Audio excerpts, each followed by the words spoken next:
Os expositores espíritas respondem diversas dúvidas no Respostas. No programa de hoje, o assunto é religião.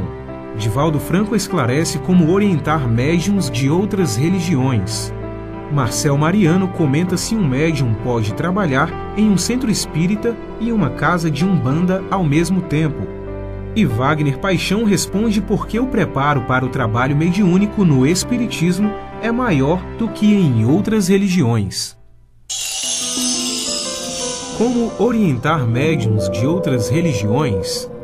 O indivíduo pode ter mediunidade, como Antônio de Pádua, como Joana d'Arc, como Teresa d'Ávila. Mas é um tipo de mediunidade específica, em que as entidades apresentam-se com caracteres missionários.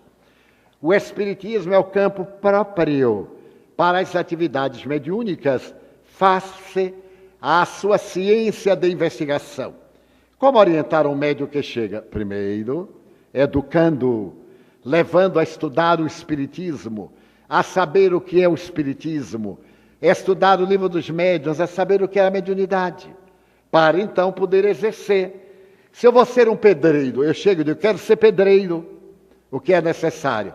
Primeiro eu vou ser um ajudante de pedreiro, vou trabalhar na massa, vou carregar a pedra, o cimento, a cal, vou trabalhar. E lentamente eu vou aprendendo até tornar-me um pedreiro. Se eu desejo uma tarefa de computação, eu devo passar por um verdadeiro curso preparatório. Na mediunidade, nós deveremos primeiro conhecer o que é o espiritismo, especialmente se estamos chegando de uma outra doutrina religiosa, ou filosófica, ou materialismo, para depois sabermos que o fenômeno mediúnico dá-se através do nosso sistema nervoso. São acionadas as glândulas endócrinas. Não é uma coisa mágica, o espírito chega, toma conta, abraça e já se dá o transe. Tem toda uma técnica, uma especificidade, que nós vamos adquirindo através do hábito da concentração. Até se pode dizer que a concentração é a técnica que nos vai produzir um silêncio interior tão grande que nós nos tornamos capazes de ouvir as estrelas. Fazer silêncio interior é uma coisa muito difícil. Não é da noite para o dia, nem de um momento para o outro. É através de um treinamento.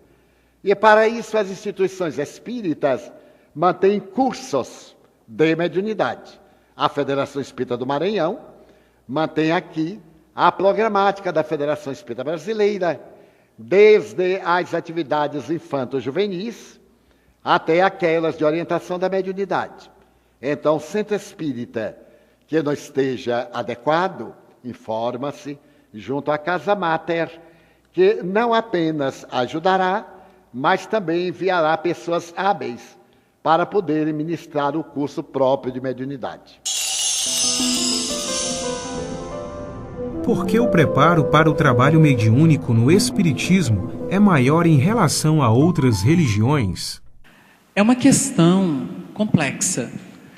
Nós não vamos comparar o espiritismo. O espiritismo é uma resposta de Deus aos homens. Por isso ele enfeixa a verdade que interessa a todas as religiões. Porque o espiritismo não é mais uma religião, ele é a alma das religiões. Ele interessa a todas as religiões. É o futuro de todas elas, na verdade. Porque nós vamos caminhar para a essência e deixar a forma. Mas nós temos os círculos que se valem daquela mística que nós já conhecemos em todas as épocas da humanidade, que teve o seu valor.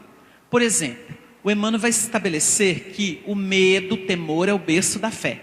Então lá atrás, quando Moisés teve que impor a força, foi através do medo que o povo parou de idolatrar e entrou num caminho disciplinar.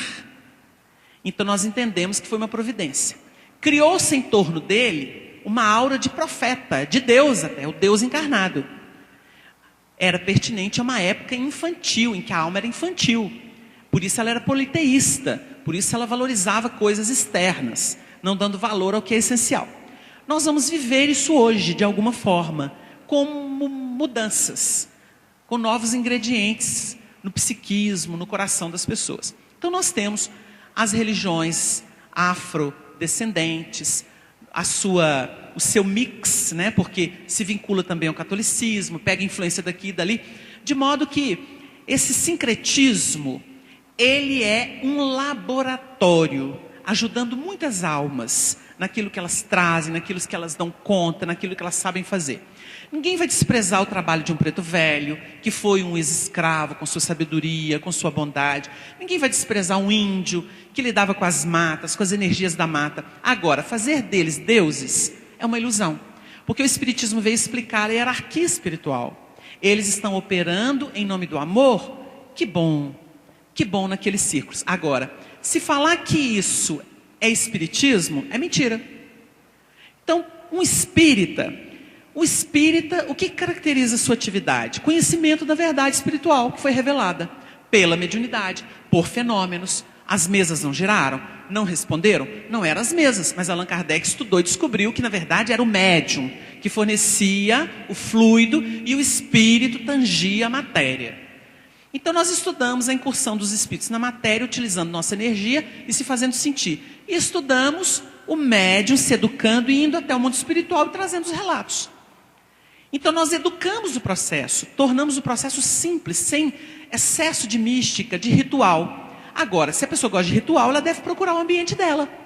O ambiente do ritual. O Espiritismo não tem ritual. E quem quer colocar ritual dentro do Espiritismo está equivocado. Os espíritas não aceitaremos. Porque a gente já pode ir à fonte de modo direto. Trabalhando, inclusive, com disciplina, a nossa melhoria intelectual, moral, espiritual. Agora, nós não estamos defendendo aqui o excesso de cursos para que o médium tenha acesso ao trabalho. Porque muitas vezes, se ele tem uma mediunidade ostensiva, chegou na casa desequilibrado, é claro que precisa de tratamento. Vai precisar conhecer a doutrina se não conhece. Vai precisar entender de mediunidade e decidir se quer o trabalho. Porque entrar para depois sair não vale a pena. Então, o que muitas vezes a pessoa fala que é excesso de rigor é uma providência salvadora. Porque o próprio Kardec estabeleceu, é preciso conhecer a teoria para se livrar dos escolhos que a prática empírica pode estabelecer sobre a pessoa. Escolha é queda, é desilusão. Tem muita gente sendo enganada e está adorando. Até quando vai adorar, vai gostar? Tem gente que está criando novas doutrinas falando que é espiritismo, não é. E usa o nome de Chico Xavier. Mas ele não está aí para poder falar, né? Então eu posso usar à vontade o nome dele. Porque se ele estivesse aqui, ele esclareceria o assunto, encarnado.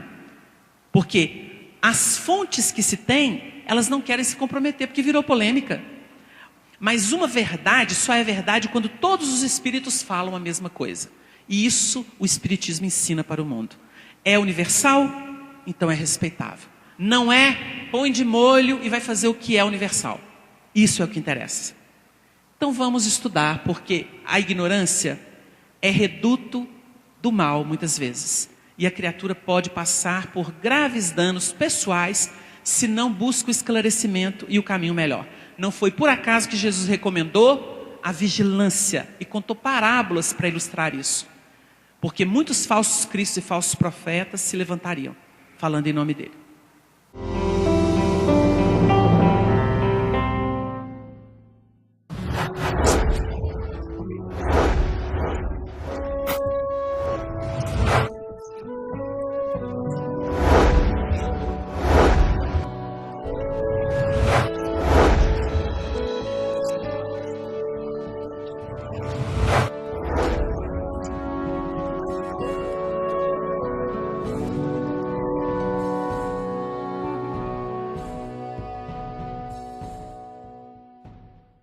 Depoimento sobre Chico Xavier.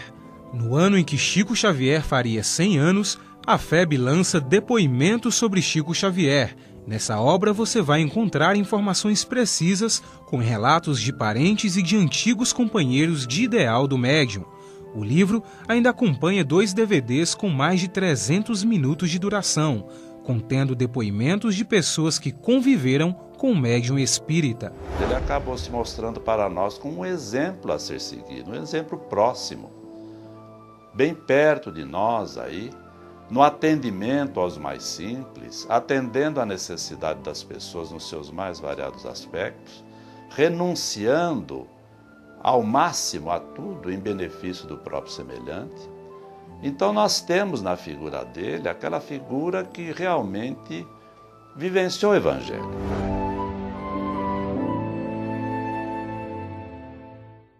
Você gostaria de ajudar a expandir o Espiritismo na TV? Então aí vai a dica. Você se torna sócio do Clube Amigos do Espiritismo e ajuda a levar a mensagem espírita a muito mais corações. Além de contribuir com este grande desafio, você ainda ganha brindes exclusivos. Uma revista que vira pôster e 2 DVDs todo mês na sua casa, com documentários, animações e videoaulas. Acesse www.amigosdoespiritismo.com.br, faça o seu cadastro e participe!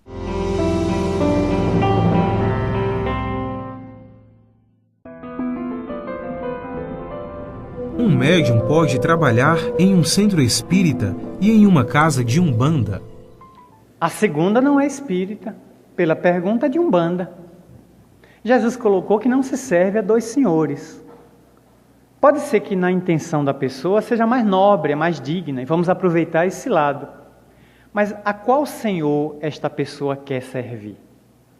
Porque os trabalhos são diferentes. Teremos nomenclaturas. Na casa espírita, médium, lá é cavalo. Aqui na casa espírita, recebe espírito, lá recebe Exu. São nomenclaturas que a gente respeita, porque toda doutrina, mesmo as que vigem em continentes diferentes, nos merecem acatamento e reverência. Mas eu não vou militar lá, porque eu não me afinizo com a filosofia. Se é que há uma filosofia, lá, uma doutrina escrita com os seus princípios. Quem já nasceu lá, milita lá por tradição ou por família, ótimo. Que cada um tenha a sua fé. Mas imaginemos que não fosse o candomblé. Aí eu frequento a igreja e vou ao espiritismo. Como me contou André Luiz Peixinho, diretor-presidente da FEB. Ele conheceu uma pessoa que dizia assim: seu Peixinho, dia de domingo, 8 horas da manhã, eu vou à igreja do Bonfim assistir à missa. Faço meus votos a Senhor do Bonfim, boto a fitinha, desço a ladeira sagrada do Dedenzeiro e vou assistir às 9 horas o culto na Igreja Batista dos Mares. Assisto o culto e meus filhos participam da escola dominical. Quando dá 10 para as 10, eu saio da Igreja Batista dos Mares e vou assistir a doutrinária das 10 horas na Federação Espírita do Estado da Bahia. Igreja 8 horas... Igreja Batista às 9, Centro Espírita às 10. E Peixinho disse: e por que você faz isso? Porque se um falhar, o outro salva. Esse é quente. Se agarrou logo em 3. Bento XVI, Martinho Lutero e Kardec. Se um falhar, alguém salva. Eu não aguento ser espírita sozinho, ele aguenta os 3. Fantástico. Mas isso é hilário. Realmente dá vontade de rir. São pessoas ainda que não definiram o que querem. A pessoa está no momento de indefinição, de crise existencial, de ausência de maturidade, de consciência, para saber onde é que vai servir. Ah, você gostou da Umbanda? Fique lá. Empreste os seus melhores recursos ao seu terreiro. Procure conhecer a filosofia, o trabalho, as atividades que são próprias de lá. É espírita? Empreste sua frequência a uma casa respeitável, dê o seu melhor contributo, eleve o nível da instituição pelo cumprimento de deveres. É de uma igreja romana, de uma igreja reformada, seja assíduo, seja nobre, seja dizimista, conforme os cânones das igrejas católicas e evangélicas tradicionais, cada um na sua área. Agora, servir a 2 senhores pode nos levar a conflitos de ideias, a conflitos de pensamento. Então, na casa espírita, vivi uma experiência na de Umbanda. E vou introduzir, olha lá, na nossa mediúnica no sábado, na Umbanda, a gente aplicou essa experiência, deu muito certo. Que experiência? Os médios ficam tudo descalço. E você acha que funciona aqui? Olha lá, deu certo. Todo mundo fica descalço para os espíritos entrar pela planta dos pés. Espírito rasteiro. Pronto, aí no centro espírita, lá nós fazemos assim, o pessoal da Umbanda, não, mas nós somos Umbanda. As técnicas espíritas aplique lá. Daqui a pouco até não estou me indispondo com as pessoas. Então temos que ter definições na vida. O que é que eu quero? Qual é a minha meta? Então nós temos que saber em que terreno estamos pisando, conhecer esse terreno, para não estar incidindo no que Jesus nos recomendou. Ninguém serve a dois senhores. Vai se amar a um, mas não vai se gostar do outro. O Espiritismo reclama a nossa fidelidade, até o fim, se preciso for. Existem espíritos que nos perseguem caso optemos trocar de religião? Vejamos, a questão não passa por aí. Senão nós nunca teríamos saído das furnas do crime. Porque os criminosos que ainda continuaram estariam atrás de nós até hoje. Não é verdade isto. Quando nós buscamos uma sintonia que faça bem à nossa alma e que é positiva, nós entramos numa outra frequência vibratória. E pode vir a legião que for, que não alcança a vibração que nós buscamos ascender. Imaginemos, se fosse verdade que as legiões não permitissem o nosso acesso às alturas, a nossa ascensão, o mundo estaria na taba ainda, na idade da pedra. Não acredite nisso, irmão ou a irmã que fez a pergunta. Se a sua sensibilidade está buscando a orientação do Espiritismo, siga para ela.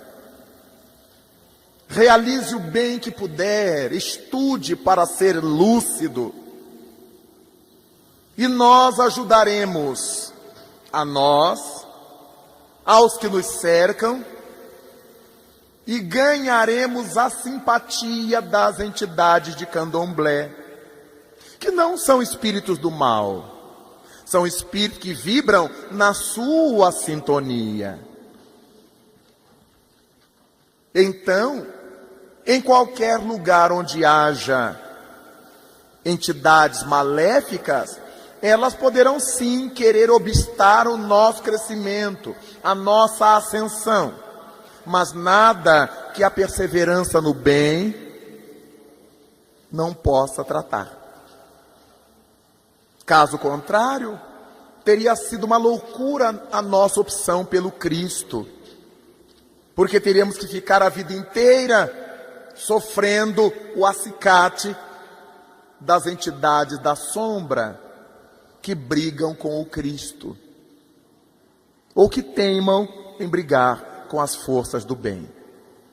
Não há nenhum sentido em ter medo, embora a ideia seja muito boa de se envolver na doutrina espírita, estudando muito, realizando um bom trabalho em nível de espiritismo, o que deveria ser seguido por todos nós que somos devedores de Cristo, que somos devedores da doutrina espírita. É só seguir adiante com firmeza, com fervor, sem acreditar que o mal possa superar o bem em qualquer tempo.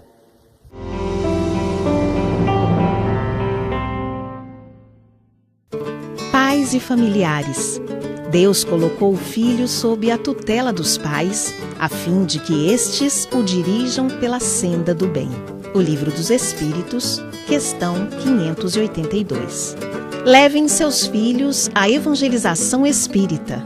Participem das atividades e estudos oferecidos por sua casa espírita.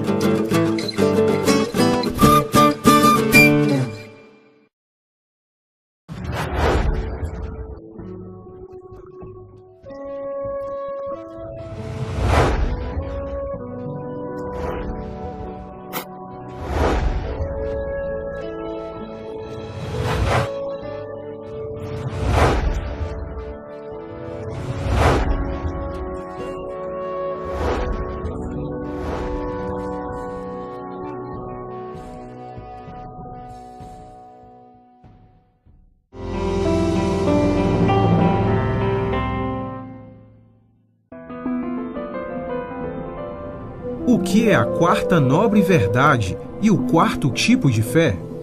O quarto tipo de fé foi proposto por aquele notável Dr. Bernie Siegel. Primeiro, a fé em Deus, indispensável à saúde. Aliás, na logoterapia da doutora Elizabeth Lucas, a discípula do psiquiatra Viktor Frankl, ela diz, primeiro item, há um decálogo. Primeiro item, respeitar a transcendência, ter fé em Deus. Então diz o Dr. Bernie Siegel, a segunda fé em si mesmo. Eu sou capaz, eu mereço. Não é vaidade, não é egoísmo, é autorrespeito. Se a pessoa pergunta, Divaldo, você sabe ler? Sei. Ah, quem sou eu? Eu sou ainda muito ignorante. Ué, sou, mas eu sei ler. Tem nada que ver. É essa falsa humildade, essa aparência servil que se confunde com humildade e que indignifica, que mata a autoestima. Eu tenho um amigo aqui na Terra que ele era tão humilde que era desagradável. Ele estava sentado à mesa, ele não pedia, passe-me aí a farinheira, por favor. Oh, me passe aí a farinheira por caridade. Eu digo, não, por caridade eu não lhe passo. Não é nenhuma caridade ele passar a farinheira.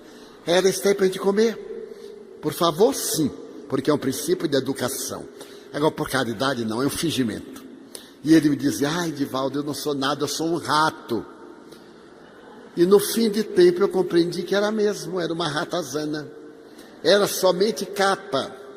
Jesus nunca se subestimou. Eu sou a luz do mundo. Eu sou a porta das ovelhas. Eu sou o caminho. Eu sou a verdade. Eu sou a vida. O que é isso? Autoconsciência. Ele tinha consciência.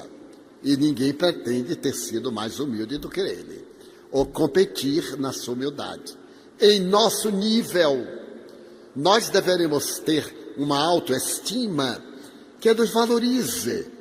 Eu gosto de mim, eu gosto desse tecido que é bom, o meu cabelo está branco, eu gosto de pintar. Uma pessoa diz, mas eu gosto tanto do cabelo branco, eu digo, continue com ele, o meu vai ser pintado até depois da morte. Na hora que eu desencarnar e de alguém disser, olha, Divaldo está com a mechinha branca, é mentira. Eu pintei no além. Não tem nada a ver com o caráter moral do indivíduo. Um outro amigo tirado muito machista, um dia me disse desaforadamente, ai, os cabelos brancos, eu digo, tem tanto canalha de cabelo branco. E tem tanta pessoa honrada de cabelo cor-de-rosa, roxo, verde, amarelo, preto. É uma opção de autoestima. É um direito que a gente... Ai, mas é vaidade. Não é não. Aos 20 anos eu tinha metade da cabeça alva. Imagina aquele ancião de 20 anos. Até um dia foi tão curioso que eu ia visitar o médium Chico Xavier. E quando eu ia visitar o Chico, eu fazia jejum da alma, jejum do corpo, para o meu venerando guru olhar e achar que eu estava bem acompanhado. E eu fui cortar o cabelo, como eu fazia sempre na Uberaba, e o meu cabeleireiro, que também era espírita, disse, Divaldo, apareceu um shampoo cinza, dá um tom prateado, que é uma beleza. E a grande vantagem é que te lava e tira. Não me diga, você quer experimentar? Eu digo, não vai ficar feio não, porque as pessoas estão acostumadas a me ver com uma mancha aqui, outra mancha aqui, outra mancha cá. Eu era uma zebra. Então, vou tirar a zebra. Ele disse, não, se você não gostar, a gente lava. E aí pôs o tal do shampoo cinza. Quando eu olhei, eu até que gostei, fiquei mais bonitinho, eu era tão amarelinho. Então eu achei interessante. Sorrimos. E eu fui. Quando eu cheguei, o Chico, uai, meu filho, que beleza, ele está consagrado, está apoiado em gênero, número e grau. O meu guru apoiou. Só que eu não sabia que se chovesse, a borra era inevitável. E ainda em Uberaba, mês de junho, chovia periodicamente, eu estava no máximo do chique. quando eu vi cair umas bátegas e dei uma olhadinha na camisa, metade da cabeça estava na camisa. Aí Deus mandou outros.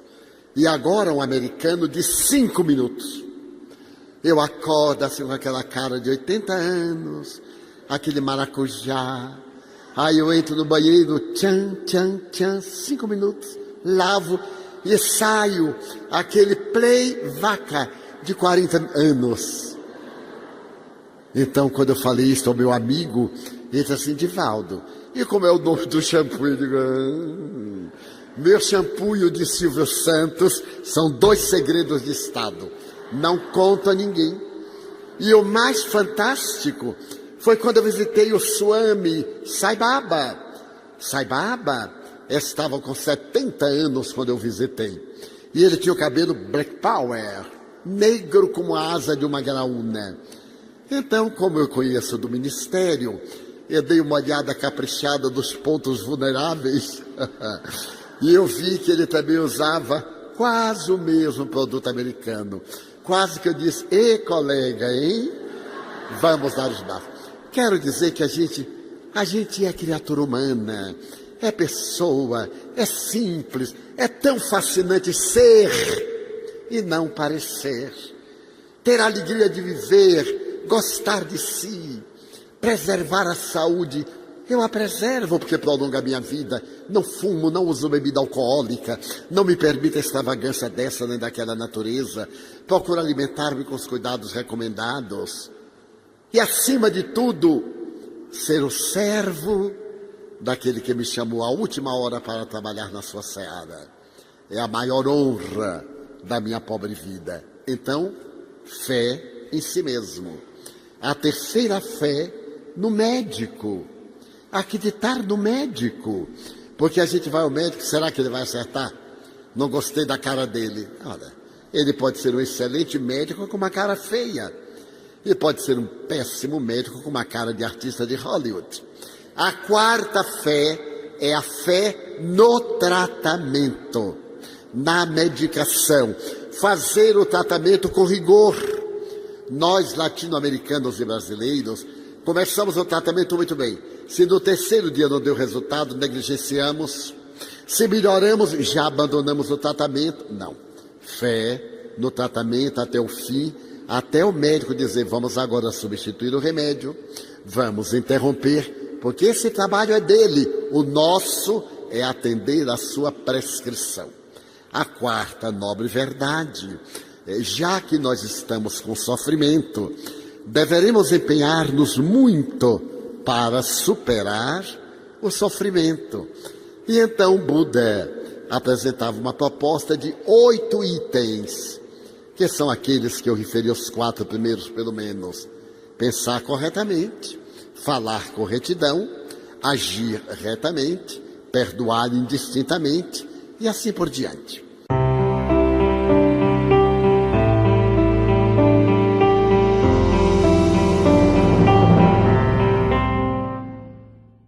Computação. Eu devo passar por um verdadeiro curso preparatório. Na mediunidade, nós deveremos primeiro conhecer o que é o Espiritismo, especialmente se estamos chegando de uma outra doutrina religiosa, ou filosófica, ou materialismo, para depois sabermos que o fenômeno mediúnico dá-se através do nosso sistema nervoso. São acionadas as glândulas endócrinas. Não é uma coisa mágica, o espírito chega, toma conta, abraça e já se dá o transe. Tem toda uma técnica, uma especificidade, que nós vamos adquirindo através do hábito da concentração. Até se pode dizer que a concentração é a técnica que nos vai produzir um silêncio interior tão grande que nós...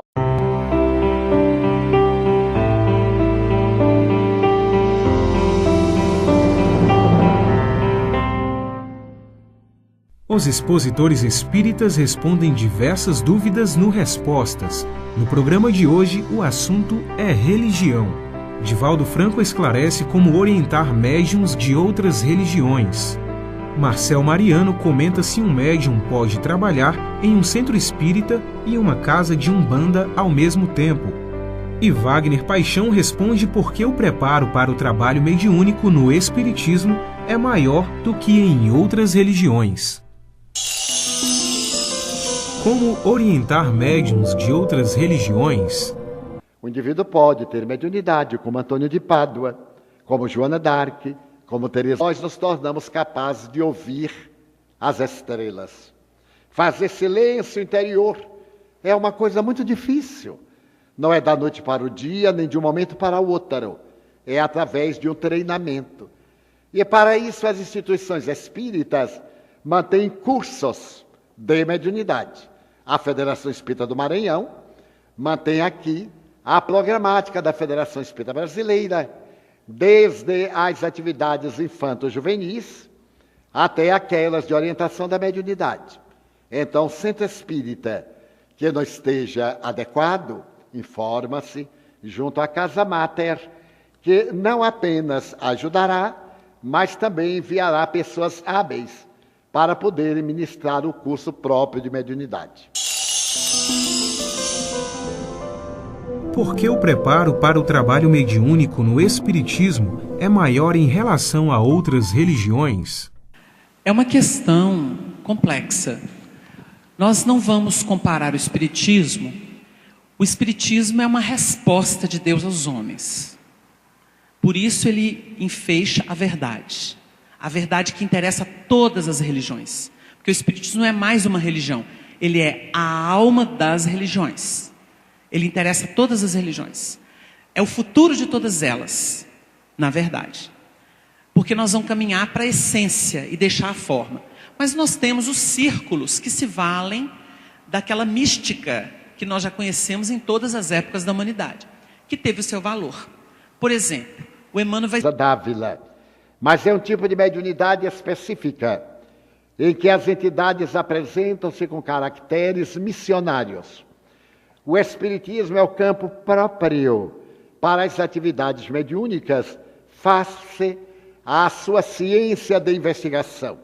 Como orientar um médium que chega? Primeiro, educando, levando a estudar o espiritismo, a saber o que é o espiritismo, estudar o livro dos médiuns, a saber o que é a mediunidade, para então poder exercer. Se eu vou ser um pedreiro, eu chego e digo, quero ser pedreiro, o que é necessário?